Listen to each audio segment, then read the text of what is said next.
And welcome to Restaurant Tech Trends, where we explore, who would have guessed it, trends in restaurant technology with some of the industry's biggest movers and shakers. And we use a rapid fire, short interview format. Today, I'm joined by Matt Wampler, who is co founder and CEO of ClearCOGS. And ClearCOGS is an AI powered forecasting solution for restaurants. Matt, thanks for joining us. Justin, thanks for having me. Let the rapid fire begin. I love it. Well, I think one of the first things that I want to mention, Matt, is just how we met. This is like a crazy story. You were actually the very first person that I have met with the help of an AI connector. I think it was something like Bordy, and it's this voice AI thing. You call it on the phone and you tell it a little bit about yourself and you say the people that you want to meet, and it paired me up with you, and I'm glad. It's been a great connection. We've definitely, gotten on a lot of calls and helped each other out with strategy and stuff. So it's a very weird way that we met, but it's cool. I remember it vividly. I remember getting on the phone. It's like, what kind of strange person am I going to get here? And having the conversation, have you done this before? No, I haven't. And I mean, talk about getting the optimal pairing. This was just fantastic. For sure. Well, Matt, I want to talk a little bit about how you started ClearCogs, and I think you have a really interesting background for a tech entrepreneur. You actually are a former restaurant operator. What in your operator background led you to discover that there was a need for something like ClearCogs? Yeah, I like to think of myself as an operator currently in recovery over on the tech side of things. But no, look, I mean, this was pain I felt. Every restaurateur has been out there. They know how sensitive you are to costs. Your margins just fluctuate based on these small decisions you make every day. For me, it was things like baking bread. We'd get to the end of the night and it'd come down to, do I need to bake another cycle or can I shut the ovens off? Hmm. We'd stick our heads out the door and guess, is it nice out? Are there lines at the bar? And we weren't always very good at it. And it was those little decisions stacked up each day for many different items that ultimately determined whether we made money or not. So once I got onto this whole tech world and saw what, predictive analytics and technology out there already exist, it felt to me like a shame that, the tech we were using in restaurants was so far behind. Right. Well, you've definitely stumbled upon something for sure, have enjoyed quite a bit of success. And in fact, I think that today you guys are announcing your latest raise. Would love to hear a little bit more about the round, what you guys are planning on doing with the capital. Yeah, we just closed our seed round. It was a long, arduous process. It's almost like speed dating en masse, but it was great. When you find true partners who understand the vision that you're building towards, right?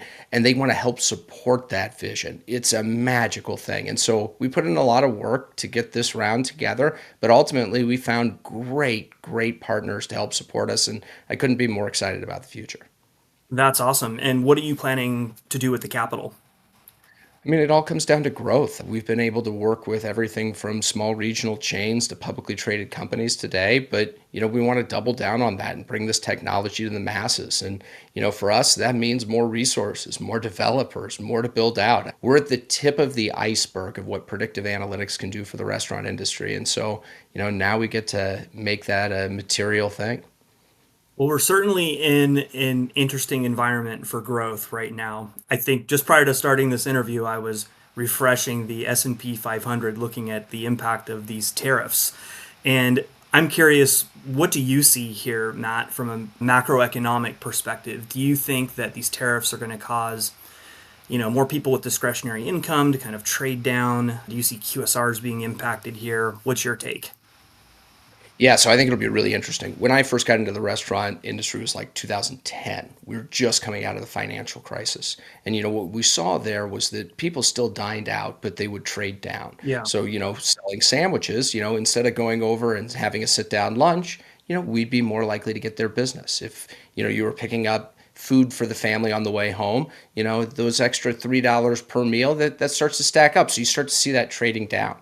What I think is really interesting in today's environment is we've just had such a massive increase in labor and food costs Yeah. already.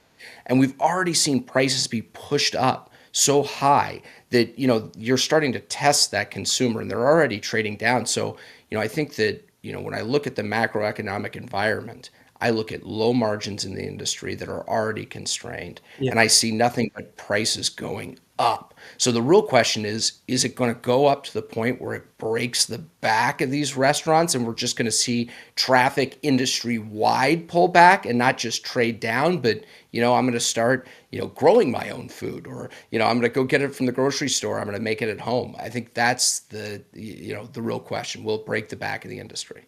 Well, I think everyone has their fingers crossed that whatever turbulence we're going through right now doesn't last very long and that consumers stay resilient, but only time will tell. Matt, I was curious to ask you a little bit, just to shift gears, about go to market strategies for restaurant tech companies. We've got various different restaurant tech go to market execs that watch this little mini podcast. And, I see you around at Mertech and different trade shows. And I would be curious, what advice would you have for companies that are in the restaurant tech space that are looking to grow their footprint just like you guys are? What strategies have worked? And maybe what are some things that you wouldn't do again if you could decide? Look, in my experience, it comes down to the three R's: results, relationships, and referrals. So, the number one is results. If you can't deliver just results that really make a meaningful difference for a restaurant, good luck. It's going to be very, very difficult. And then, restaurants are a very people forward business. It's people managing people, serving people, and they care about the people they work with. So fostering those relationships so that they know they have a trusted individual whose technology they can trust goes a long way. And obviously, if you have great results and you have great relationships, that leads to referrals. And referrals are a currency that has not lost any value in the restaurant industry. True.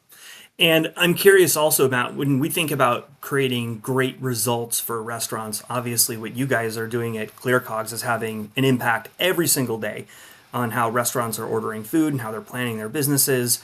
What are some other technologies that you see in the space that you think are going to be the most impactful at generating those results over, say, the next 12 to 24 months? What things get you excited? I actually really like the voice AI space, not to No. suck up to the moderator here. No, my feeling on technology is pretty simple. Great technology should not really be seen or felt by the consumer or by the employees. It should be just seamless and part of the experience. So it's one of the things I look at, from a forecasting standpoint.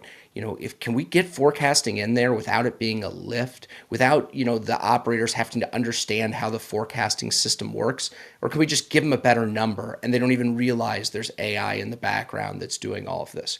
I think voice AI is a great example of that. When I drive through the drive-through and I have an interaction, with that, AI, voice AI, do I even notice? Was it a better experience? Yeah. I think that's one of the things that's really exciting. Same goes for the, orders over the telephone. How can we make these things be, a great experience where I don't even realize I'm interacting with the technology? Well, Matt, obviously, I'm going to agree with you on those points, and I'm very excited about voice AI. Obviously, given the work that we're doing here at Incept.